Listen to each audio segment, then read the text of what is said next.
제34대 뉴욕 한인회장 선거관리위원회가 결국 민승기 회장의 무투표 당선을 강행 처리했습니다. 김민선 후보 측은 선거를 파행으로 몰고 간 선관위와 민승기 후보 측을 비난하고 민형사상 소송을 이어가겠다고 밝혔습니다. 마크 리퍼트 주한 미국 대사에게 발생한 테러에 한인단체들이 분노하며 강력한 법적 제재를 요구했습니다. 친한파로 여겨지는 로버트 메넨데즈 연방 상원의원이 부패 혐의로 기소위기에 처했습니다. 빌 드블라지오 뉴욕시장이 기업들에게 자발적인 임금 인상을 촉구하며 시간당 13달러의 최저임금을 제안했습니다. 이상은 이 시각 주요 뉴스입니다. 여러분 안녕하십니까? KBN 뉴스입니다. 제34대 뉴욕 한인회장 선거관리위원회가 결국 민승기 회장의 무투표 당선을 강행 처리했습니다. 선관위는 투표 예정일인 8일 오전 민 후보의 당선을 확정짓고 불과 1시간 만에 당선증까지 전달했습니다. 뉴욕 한인회장 선거관리위원회가 선거 원천 무효 지적에도 불구하고 민승기 후보에 대한 당선 공고를 강행했습니다. 선관위는 투표 예정일인 8일 오전 재선에 나선 민 후보에 대한 무투표 당선을 확정짓고 불과 1시간 만인 오후 2시께 당선증을 전달했습니다. 당초 선관위는 선거일인 8일 이후 당선인 확정 방안을 마련하고 당선 공고를 하겠다고 발표했지만 이날 기습적으로 당선증 전달까지 마무리 지었습니다. 이와 관련해 이승열 선관위원장은 변호사에게 자문을 구한 결과 선거일인 8일 무투표 당선을 확정지어도 법적 하자가 없다는 말을 들었다고 설명했습니다. 또 7일 후보 연설회까지 마쳤기 때문에 문제될 게 없다고 밝혔습니다. 어제 당선 공고에 앞서 선거관리위원회는 맨하튼 뉴욕 한인회관에서 후보자 연설회를 개최했습니다. 재선에 나선 민승기 후보는 연설회를 통해 5가지 실천 공약을 발표했습니다. 금홍기 기자가 취재했습니다. 뉴욕 한인회장 선관위원들의 법원 출석 등으로 그동안 취소됐던 후보자 연설회가 지난 토요일 맨하탄 뉴욕 한인회관에서 진행됐습니다. 연임에 도전하는 민승기 후보는 연설회를 통해 5가지 실천 공약을 내놨습니다. 민 후보는 연속성을 가진 뉴욕 한인회의 조직 개편과 플러싱 퀸즈 지역의 시니어 쉼터 마련, 그리고 뉴욕 한인회관을 매각하지 않고 한인 사회에 이바지할 수 있는 수익성 있는 회관으로 변모시켜 나가겠다는 계획입니다. 또 1세와 1.5세, 2세가 함께 일하는 신뉴욕 한인회를 만들고 한인 사회의 통합된 리더십으로 미주류 정치인들과 한인 사회 간 실질적인 가교 역할을 하겠다고 연설회를 통해 밝혔습니다. 변화하지 않는 뉴욕 한인회를 시대에 적응시키고 세대를 아우르며 구심점이 될 소프트웨어를 탑재한 신 뉴욕 한인회를 건설하는 것이 앞으로 뉴욕 한인회의 소명이 될 것입니다. 한편 연설회에서는 민승기 후보 선거대책본부 윤정남 본부장과 강은주 씨가 찬조 연설자로 나서 민 후보에 대한 지지를 호소하며 지원 사격에 나섰습니다. KBN 뉴스 금홍기입니다. 김민선 후보는 동포 여러분께 드리는 호소문을 통해 선거를 파행으로 몰고 간 선관위와 민승기 후보 측을 비난하고 민 형사상 소송을 이어가겠다고 밝혔습니다. 계속해서 금홍기 기자입니다. 선관위가 주최한 후보자 연설회가 있던 지난 토요일, 후보 자격 박탈로 연설회 참가가 불가능했던 김민선 후보는 별도로 제작된 동포 여러분께 드리는 호소문을 통해 선관위와 민승기 후보 측의 조직적인 불법과 월권 행위들을 되짚었습니다. 민승기 후보와 그의 하수인으로 전락한 선거관리위원회는 그 제보에서 밝혀진 그대로 사전에 마련된 부정선거 각본에 의해 저의 후보 자격을 박탈하였고 단독 후보 무투표 당선을 위한 조직적인 불법과 부정은 지금 이 시간에도 계속되고 있습니다. 김민선 후보는 선관위 세칙을 급조하고 원칙에도 없는 소급 적용을 통해 자신의 후보 자격을 박탈했고 경선을 촉구하는 회칙위원장의 의견을 무시했으며 총회를 거치지 않고 당선 공고를 한 선관위를 비난했습니다. 총회를 통한 후보 당선 결정이 내려져야 하지만 이들은 총회 없이 무투표 당선을 발표하려 하고 있습니다. 그 이유는 선거일인 3월 8일 보름 전에 이미 총회 소집 공고가 나갔어야 했지만 이런 소집 공고가 없었기에 총회를 통한 후보 당선 결정이 불가능한 상황을 이들은 불법적으로 타개하려는 가증스러운 시도입니다. 김민선 후보는 선관위와 뉴욕 한인회 조상환 사무총장을 사기와 공문서 위조 혐의로 검찰에 고발한 데 이어 조만간 민승기 회장의 당선 취소 청구 소송을 제기할 계획입니다. KBN 뉴스 금원기입니다. 지난 5일 마크 리퍼트 주한 미국 대사에게 발생한 테러에 한인 사회가 분노했습니다. 민주평화통일자문회의 뉴욕협의회와 뉴욕 한인회는 이번 테러가 한미 동맹과 자유민주주의를 위협하는 테러라고 규탄했습니다. 박민기 기자가 보도합니다. 지난 3월 5일 마크 윌리엄 리퍼트 주한 미국 대사에게 발생한 테러에 분노한 뉴욕 한인 사회가 이를 규탄했습니다.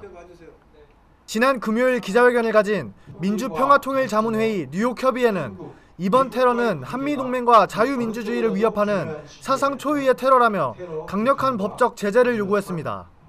민주평화통일자문회의 뉴욕협의회는 다시는 이러한 일이 일어나지 않기를 바라며 또한 결코 용납될 수 없고 철저한 수사가 뒤따라야 함은 물론이며 이러한 일이 추호도 발생하지 않도록 강력한 법 제재를 요구하는 바입니다. 뉴욕 한인회도 지난 토요일 기자회견을 통해 이번 테러는 살인미수의 반인륜적인 테러인 동시에 국가적 망신이라고 주장했습니다. 남북 화합을 빙자한 종국적인 과거 행적을 봐도 한미 동맹의 손상을 원하는 북한을 추종하기 위해 벌린 전과 유법의 헌법장의 시기라고 하기엔 우리 엄청난 국가적 망신입니다. 민주평통 뉴욕협의회와 뉴욕 한인회 등의 한인단체들 모두 이번 사건 테러범을 비난하며 강력한 법적 조치와 함께 변함없는 한미 동맹을 강조했습니다. KBN 뉴스 박민기입니다. 2015년 뿌리교육재단이 16차 연수생 선발을 위한 인터뷰를 진행했습니다. 모국 방문에 기대에 부푼 학생들은 뉴욕과 뉴저지뿐만 아니라 커네티컷과 버지니아, 필라델피아 등의 지역에서도 적극적으로 지원했습니다. 박민기 기자가 보도합니다. 뿌리교육재단의 2015년 모국 방문 연수생 선발을 위한 인터뷰가 성황리에 마무리됐습니다. 지난 토요일 뉴저지 초대교회에서 진행된 선발식에는 모국 방문에 기대에 부푼 학생들이 뉴욕과 뉴저지뿐만 아니라 커네티컷, 버지니아 등의 지역에서도 방문해 문전성시를 이뤘습니다. 뿌리교육재단 조진행 회장은 한인사회의 지속적인 성장을 위해선 뿌리교육을 통해 2세 청소년들의 정체성을 확립하는 것이 우선이라고 강조했습니다. 저희는 한인 청소년들의 정체성 확립에 초점을 맞추었습니다. 10박 11일 동안의 모국 방문을 통해서 문화체험, 역사교육, 또 산업시찰, 경영체험을 하게 됩니다. 이런 과정을 통해서 이 학생들이 자기 뿌리에 대해서 찾아갈 수 있는 단초를 갖게 되는 것입니다. 뿐만 아니라 조진행 회장은 성적보단 자신의 뿌리에 대한 호기심과 열정을 갖고 있는 학생들에게 기회를 주고 싶다며 선발 기준을 밝혔습니다. 저희는 공부 잘하는 학생, 똑똑한 학생, 한국말 잘하는 학생을 찾는 게 아닙니다. 저희가 찾고 있는 학생들은 자기의 뿌리가 무엇인지에 대해서 호기심을 가지고 무엇을 찾고자 하는 열정을 가진 그런 학생, 자녀들에게 그런 기회를 주고자 하는 그런 부모를 찾고 있습니다. 올해로 16회차를 맞은 연수생 선발에는 총 250여 명의 학생들이 지원해 높은 경쟁률을 기록했습니다. 부모님과 함께 자신의 인터뷰 순서를 기다리는 학생들의 얼굴엔 긴장한 모습이 역력했습니다. 잘 놀고 거기 구경 많이 하고 엄마랑 아빠 거기서 사는데 한번 보고 고려대학교도 가고 산업시찰도 하고 그래서 여러 면으로 저희 아들한테 좀 진짜 한국을 보여줄 수 있는 기회라고 생각을 해서 한번 어플라이를 하게 됐습니다. 자랑스러운 한국인이라는 것을 좀 심어주는 기회가 됐으면 싶습니다.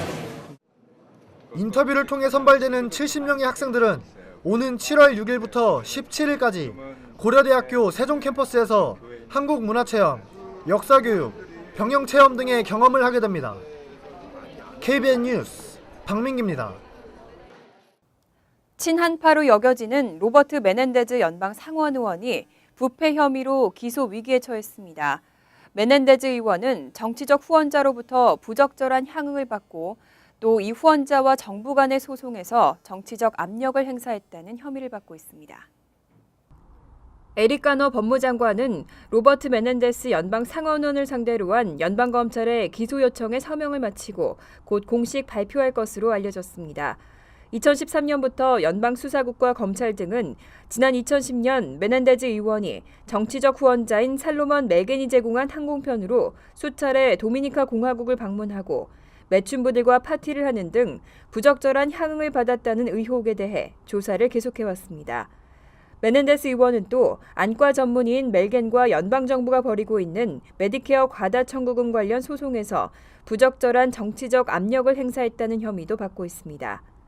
멜겐은 전국에서 가장 메디케어 환급액이 많은 의사로 꼽히며 정부로부터 메디케어 과다 청구금 900만 달러의 회수 조치 명령을 받고 이행했지만 이후 벌금 반환을 위한 소송을 제기한 바 있습니다.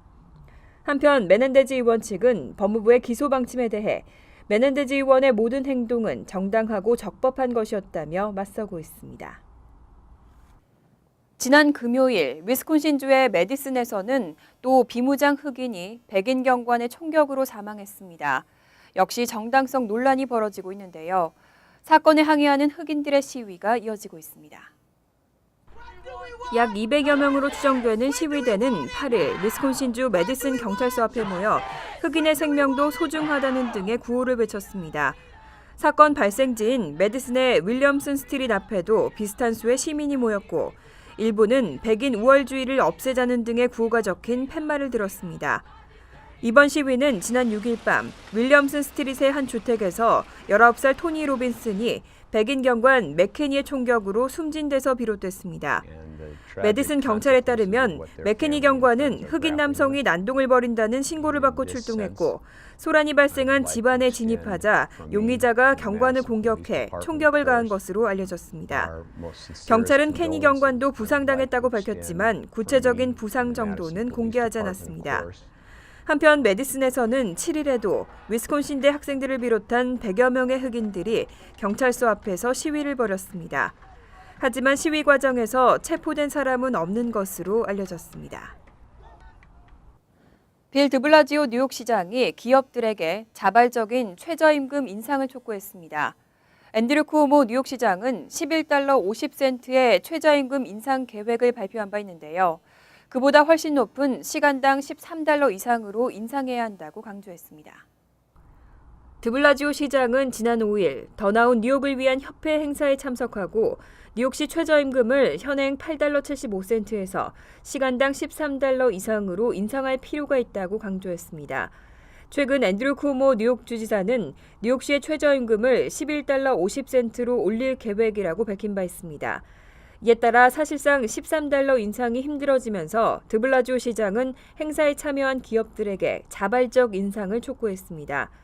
드블라지오 시장은 최근 갭과 코스코 등 대기업들이 최저임금을 인상했다며 다른 기업들도 최저임금 인상에 대해 책임감 있는 자세가 필요하다고 강조했습니다. 하지만 뉴욕시 비즈니스 리더 연합의 캐서린 회장은 드블라지오 시장이 주장하는 13달러 이상의 인상은 현실적으로 수용하기 힘들다며 쿠오모 주지사가 제안한 11달러 50센트 인상안을 지지한다는 입장을 피력했습니다. 뉴욕시 의원들이 상업용 렌트를 규제하고 소기업들을 살리겠다고 나섰습니다. 리스 재계약 과정에서 건물주가 렌트를 크게 올리면서 문을 닫는 사업체가 속출하고 있다고 지적했습니다. 로버트 코너즈 시의원과 지미 벤 브레이머 의원은 스몰 비즈니스를 위한 렌트 인상 상한선을 만들고 이를 지키는 건물주에 대해서 재산세 감면 혜택을 주는 내용의 법 제정 결의안을 상정했습니다. 코너즈 의원은 뉴욕시 스몰 비즈니스 세입자들이 급격한 렌트 인상으로 사업체 운영에 어려움을 겪는 경우가 많다며 도움이 절실한 상황이라고 설명했습니다. 특히 렌트를 올리기 위해 소상인 세입자를 상대로 각종 횡포를 부리는 건물주도 있다고 지적했습니다. 렌트 규제법에 적용을 받는 아파트 건물주들이 낮은 렌트를 내는 세입자를 쫓아내기 위해 낙후된 주거 환경을 개선해주지 않는 등 압력을 행사하고 있다는 주장입니다. 코너지 의원은 뉴욕시 전체 사업체의 98%를 차지하는 소기업이 민간 일자리의 절반 이상을 차지한다며 소기업들이 생업 터전을 잃지 않도록 적극적으로 지원해야 한다고 강조했습니다. 이상으로 KBN 뉴스를 마칩니다. KBN과 함께 즐거운 저녁 되시기 바랍니다.